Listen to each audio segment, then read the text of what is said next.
I won't hire a great candidate because of pronouns. All right. And he goes on to say, ooh, that's not good. There we go. No pronouns in staff email signatures. That one sentence killed a great interview.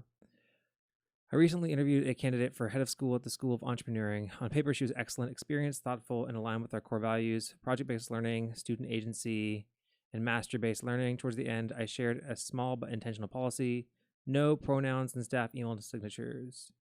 Not because we're anti-anything, but because we want to keep the school free from ideological signaling from any side. She paused, clearly agitated, then asked, "Who did you vote for?" And just like the conversation was completely over. Yeah, this wasn't our candidate. I told her respectfully that my voting record was irrelevant, and that this was exactly the kind of thinking we were trying to move beyond, that we shouldn't care. Okay, I'm not going to read the rest of it, but the fact that it matters so much to you that you ban pronouns and email signatures is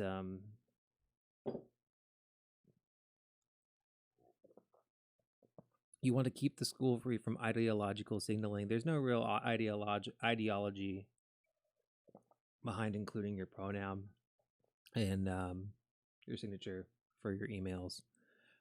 People have gender neutral names, and people prefer to be.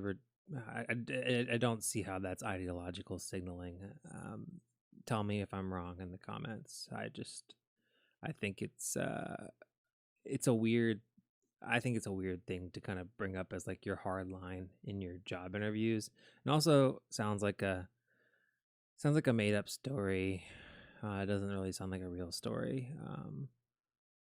But yeah, I mean, if no pronouns and email signatures is like so important that you bring it up in your first job interview, maybe because this person had it in their email address whenever they're emailing you. I mean,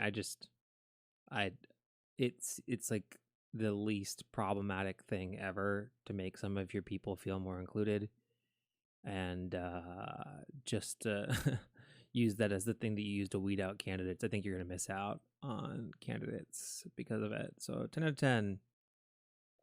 Yeah, if an interview started getting into the minutia of email signature policy during an interview, I think that they're going to be a nightmare to work for.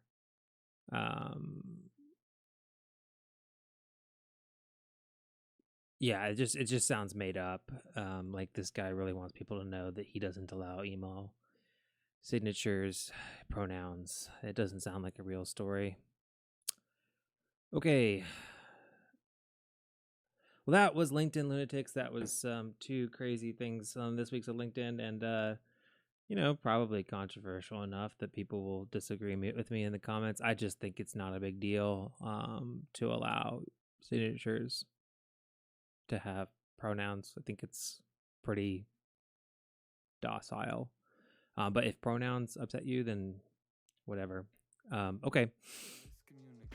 I'm miscommunicating. I just made a pilot, then they threw me on the stations. Now I'm not complaining. My thoughts get complicated, I cannot explain in lameness. Never losing focus because I ain't chasing payments. Still playing in the basement while I'm working on arrangements. They heard the kid in 50 countries, thank God that's amazing. But I'd rather thank Spotify, they put me on the station.